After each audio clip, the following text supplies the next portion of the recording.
Hey guys, and welcome to Let's Play Kirby's Adventure for the Nintendo Entertainment System.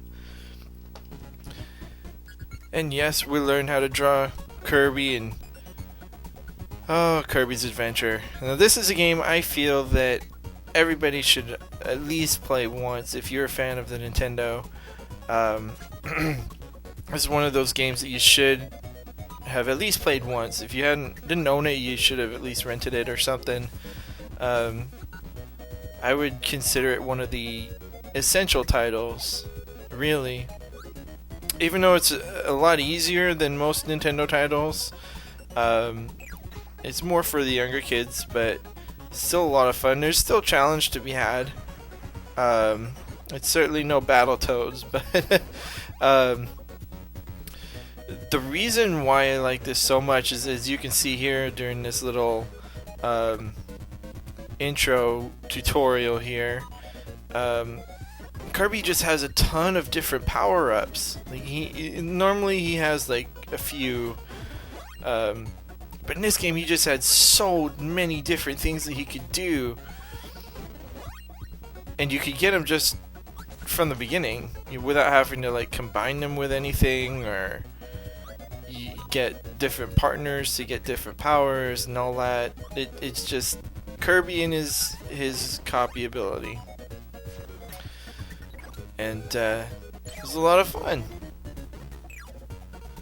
But yeah, the beginning, it's the one big tutorial. It shows you some of the power-ups that you'll be getting along the way. Backdrop is one of my favorites. Kirby has lots of moves. Try them. But it's just Kirby's Adventure is just a lot of fun. And here's some story. One day, the peaceful life of Dreamland was shattered by a mysterious crisis. The inhabitants didn't dream. It seems like it would be a bad thing. On the edge of Dreamland, dreams and hope once gushed forth from the Dream Spring, fueled by the Star Rod. Investigating the Dream Spring, Kirby found naughty King DDD swimming in its magical waters. That's not a pool, DDD, come on. DDD had broken the Star Rod and given the pieces to his friends, who are now hiding in Dreamland. To bring back the lost dreams, Kirby sought the Star Road, and off he goes with his little sack on a stick. But yeah, this is Kirby's Adventure. We're going to go ahead and start a fresh new file. We're going to start off here in level 1, Vegetable Valley. Now each level, there's 7 levels in the game, and each level has 6 individual stages, as well as a boss stage and several minigame stages, which we'll get into as we see them. But here we go. You'll recognize this. This is the stage from the intro, and we got our first power-up, which is Beam, which is decent. It's a decent early power-up. Good arc to it. This power-up, Spark, is okay. The bad thing is that when Kirby's using it, he stops in place, and you just kind of have to jump and use his momentum or whatever. This fire power-up, probably one of the least effective power-ups in the game. When you have fire, Kirby shoots a little stream of fire directly in front of him. Not particularly useful, but there are times when you need to have it. Again, we'll cover that when we get to it. Probably gonna ditch. There we go. Oh, and I ran right into that. I always seem to run right into that guy for some reason. We'll go with Spark for now. You can already see in the first stage we've already got 3 power-ups, which is pretty crazy. Oh, that was a beam. That would have been nice to have, but I missed it. What we just picked up there is a Maximum Tomato. It fully replenishes Kirby's health. There are also Pet Brews, which are they look like little bottles, and they refill 2 points of Kirby's hit meter. And as you can see, he has 6 hits to start out with. Here's our first minigame, the Crane Fever minigame. It's an opportunity to get up to 4 different lives. Well, not 4 different lives, they're all the same. Um, you get 2 chances. Basically, you're trying to pick up one of these little Kirby dolls. That's a bad sign, yeah. Whenever it starts wiggling like that, it means you don't have a good grip on it. As you might expect, the bigger one is harder to get and is worth more. The big one is worth 2 extra lives, and the little one is worth 1. And that's not good, yeah. Well, that didn't work out very well. No bonus. Whatever game. I don't even like you. I don't even like crane games. I much prefer the games in the arcades where they have like the light that goes around in a circle, and then you have to stop it at a certain point. I'm pretty good at that. It's all a matter of timing. Usually I have to do it once just to get the timing down, and then once I figured out the timing, I can go from there. Ooh, okay, new power up. One of my favorites. This is Cutter,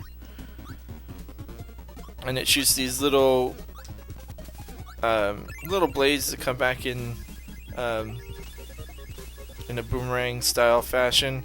It's not the greatest power up, but you can hit with it pretty quick. You can have 3 of them on the screen at one time. Oh, no. Get out of here. And this is Poppy Brothers Sr. And he launches bombs. Is our first mini boss of the game. He can be a bit unpredictable at times, but once you figured out what he does, he's really easy. And he gives up the crash attack, which, as you can see, is a one shot that kills everything on the screen. Now, mini bosses, once you've depleted their health, you can swallow them and gain their powers. Half the time when that happens, you're going to want to do it because either something requires that specific power up later in the level, or it's just the best option for what you have to do. There we go. Get that maximum tomato.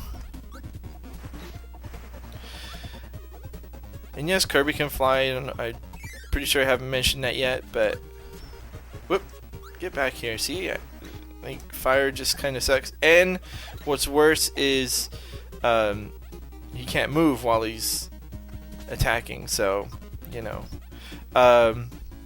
Also, while he's flying, you can fly by holding the up button or by pressing the A button repeatedly, but if you press the B button, he lets loose a little puff of air, which can be used as an attack as well. And another attack that Kirby has is the slide attack, which is used just like it is in Mega Man. Press down and the jump button, and Kirby will slide. And here's one of the favorite power-ups of Kirby. I think most people like the sword power-up, and it's pretty good. It's a good little short-range attack, but it's got a lot of uses. It's got a good birth to it, and when you're in the air, you can do that spinning attack to cut all around a Kirby, although that is a very short-range attack. Yeah, sword can be fun, and it's good to get some practice in now, because later on in the game you're going to be forced to use the sword power-up in a boss fight. I won't spoil what it is for those of you that don't know, but just know that it's coming up, and you will need to use it. Now this is a much better power-up than fire is. This is the fireball power-up. As you can see, it turns Kirby into a flaming rocket of death, which is awesome. And it can make him very maneuverable. Now here's our first instance where we have water, and as you can see, a lot of the power-ups don't work underwater. Instead, it gets replaced with a little water spout that Kirby spits. Oh, what the heck?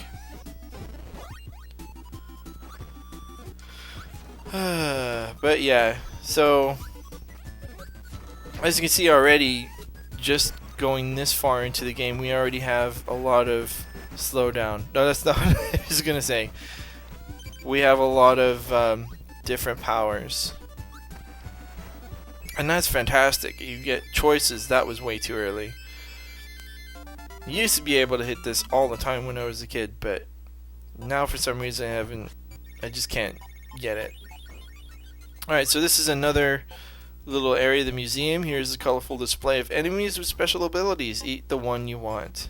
So I'm going to go ahead and get rid of fire and get myself a sword. Now the power that is in each museum does not change. So if you go in this door, you're always going to get a sword no matter what. Although there are different museums with different power-ups in different levels. Alright. So I probably should have kept...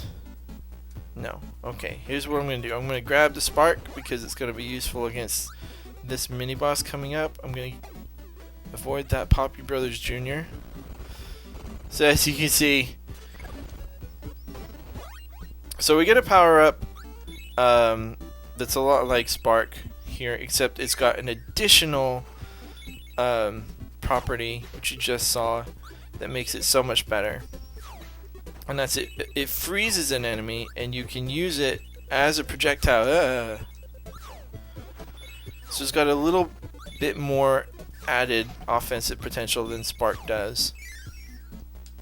Here's another power that you could have gotten, and it's called Needle.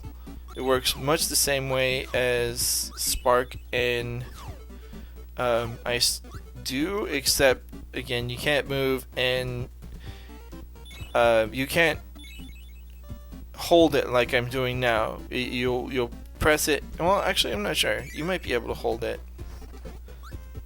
Oops! Walked right into that. That was dumb. But here's our invulnerability power up, the candy. Let's go ahead and grab that one up. But yeah, obviously it makes Kirby invincible for a limited amount of time. See, and I thought that was good. Huh. Alright, so with that, well, I guess level 1 only has 4 stages. I know I said each one has 6, but level 1 only has 4. And we're at the boss. And Freeze is the best power-up to go in here with. You could use Spark as well. That'd be good.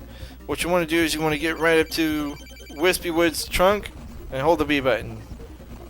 He'll never get off an attack. And he's done.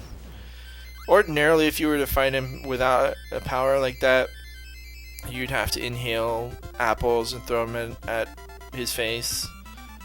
But why bother when you could just, you know, lounge around and dream of meat and donuts and guys with large hammers? Anyway, that'll do it for this episode. I hope you're enjoying it so far, and I'll see you for the next one.